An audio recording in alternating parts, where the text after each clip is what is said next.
Global skill development mission में आपका स्वागत है। पिछले काफ़ी सारे सेशंस में हमने काफ़ी सारे टॉपिक्स के बारे में बात की जावा के। इस सेशन में हम एक और इम्पोर्टेंट टॉपिक की बात कर रहे हैं, रैपर क्लासेस। हमारे पास मुख्यतः प्रिमिटिव डेटा टाइप्स प्रयोग की हैं हमने, जो पिछले काफ़ी सारे सेशन में हमने प्रयोग करते आ रहे हैं। प्रिमिटिव डेटा टाइप्स और रैपर क्लासेस क्या हैं, दोनों में क्या फ़र्क है, इस सेशन में हम जानते हैं। सबसे पहले बात करते हैं प्रिमिटिव डेटा टाइप क्या होती हैं। आप इंटीजर, कैरेक्टर, फ्लोट इत्यादि प्रयोग करते रहे हैं डेटा टाइप में। यह असल में प्रिमिटिव डेटा टाइप है, जो बेसिक डेटा टाइप है, जिनके काफ़ी सारे एग्जाम्पल हम पिछले सेशंस में देख चुके हैं। इस सेशन में हम बात करने वाले हैं रैपर क्लासेस के बारे में। यदि हम यहाँ पे फ़र्क की बात करें तो हमारे पास प्रिमिटिव डेटा टाइप है और रैपर क्लासेस हैं।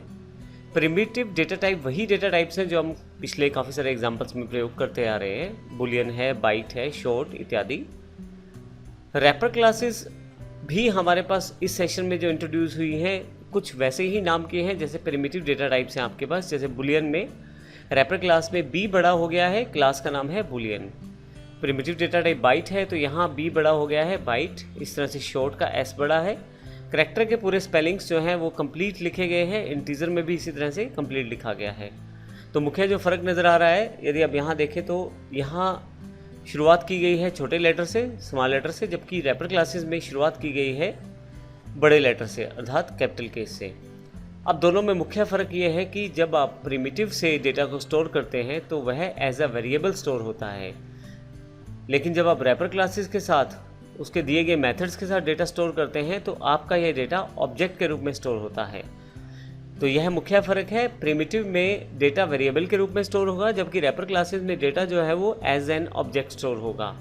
राइट हैंड साइड पे देखें यदि आप, तो हमारे पास सिंपल प्रिमिटिव डेटा टाइप को ऊपर प्रयोग किया गया है, जैसा हम अभी कुछ सेशंस में पिछले में प्रयोग करते आ रहे हैं। हमने 40 जो वैल्यू है स्टोर करवाया है इंटीजर वैर में। वैर एक वेरिएबल का नाम है, परंतु रैपर क्लासेस का एग्जाम्पल देखें तो हमने एक ऑब्जेक्ट डिक्लेयर करवाया है, इंटीजर ऑब्जेक्ट, न्यू इंटीजर, और यहाँ पे कंस्ट्रक्टर में हमने 40 पास किया है। तो इस प्रकार से हमने एक ऑब्जेक्ट इंट्रोड्यूस किया है जिसमें ओबीजे में वैल्यू है 40। अब यदि हम तरीके की बात करें तो अलग अलग हैं, लेकिन काम दोनों एक जैसा ही कर रहे हैं। दोनों के केसेस में 40 को स्टोर किया जा रहा है, तो ये इंपॉर्टेंट पॉइंट है, दोनों एक जैसा ही काम कर रहे हैं। तो रैपर क्लासेस क्यों? रैपर क्लासेस को समझने के लिए हम इसके इस टेबल बॉक्स को समझ लेते हैं जो राइट साइड पे दिया गया है। रैपर क्लासेस ऑब्जेक्ट्स में डेटा स्टोर करती हैं। इसका अर्थ ये हुआ कि जो डेटा आप स्टोर करने वाले हैं वो ऑब्जेक्ट बन जाएगा। रैपर क्लासेस काफ़ी सारे इंपॉर्टेंट प्री डिफाइंड फंक्शंस देती हैं, मेथड्स देती हैं, जिनसे आप अपने डेटा के ऊपर कार्य कर सकते हैं। रैपर क्लासेस खुद कोई प्रिमिटिव डेटा टाइप क्लासेस नहीं है। असल में ये प्रिमिटिव डेटा को रखने का एक तरीका है। ये केवल उस वैल्यू को ऑब्जेक्ट के रूप में स्टोर करती हैं।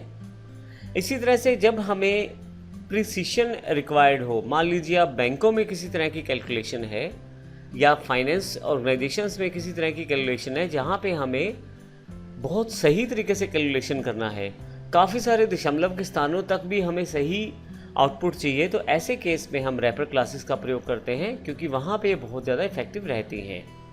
इन सभी फीचर्स को प्रैक्टिकली समझते हैं प्रिमिटिव एग्जाम्पल डॉट जावा से। तो आइए शुरू करते हैं एग्जाम्पल को। यहाँ हमारे पास काफ़ी सारे एग्जाम्पल उपलब्ध हैं, जिसमें यदि आप देखें तो एक लिस्ट बनी हुई है एग्जाम्पल्स की।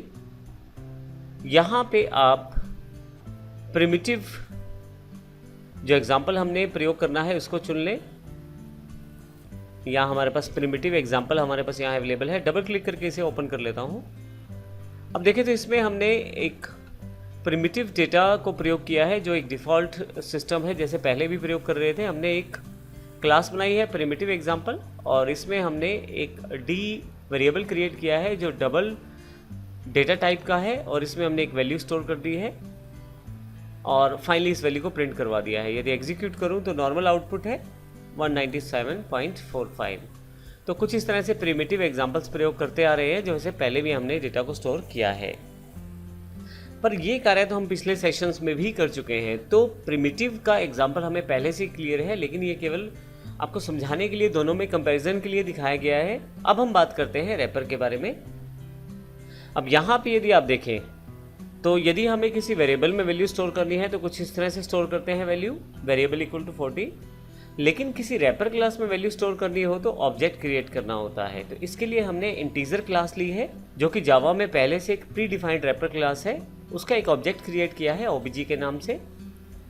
और जैसे ऑब्जेक्ट हम क्रिएट करते हैं न्यू इंटीजर, और ब्रैकेट में हमने 40 को असाइन किया है। तो 40 की जो वैल्यू है वो अब की बार एज एन ऑब्जेक्ट स्टोर होगी, जिसको हम बाद में प्रयोग कर सकते हैं। अब यहाँ इस पूरे चैप्टर में एक सार की बात और है कि हमारे पास काफ़ी सारी क्लासेस हैं। सेम वैल्यूज़ को जो प्रिमिटिव डेटा टाइप में स्टोर करते हैं, उन्हीं वैल्यूज़ को अगर आप ऑब्जेक्ट की तरह स्टोर करना चाहते हैं तो रैपर क्लासेस का प्रयोग करें आप। और जहाँ पे आपको प्रिसिशन वैल्यू चाहिए, काफ़ी सारा स्टिक वैल्यू आपको स्टोर करना है, तो फिर आप रैपर क्लास का प्रयोग कीजिए। एक इम्पॉर्टेंट पॉइंट, स्ट्रिंग जो है प्रिमिटिव डेटा टाइप नहीं है, वह एक कॉम्प्लेक्स डेटा टाइप है। और हम स्ट्रिंग में जो डेटा स्टोर करते हैं डिफ़ॉल्ट रूप में उसे ऑब्जेक्ट के रूप में ही स्टोर किया जाता है। तो इस तरह से इस सेशन में हमने अपनी प्रिमिटिव डेटा टाइप और रैपर क्लासेस की इन्फॉर्मेशन देखी।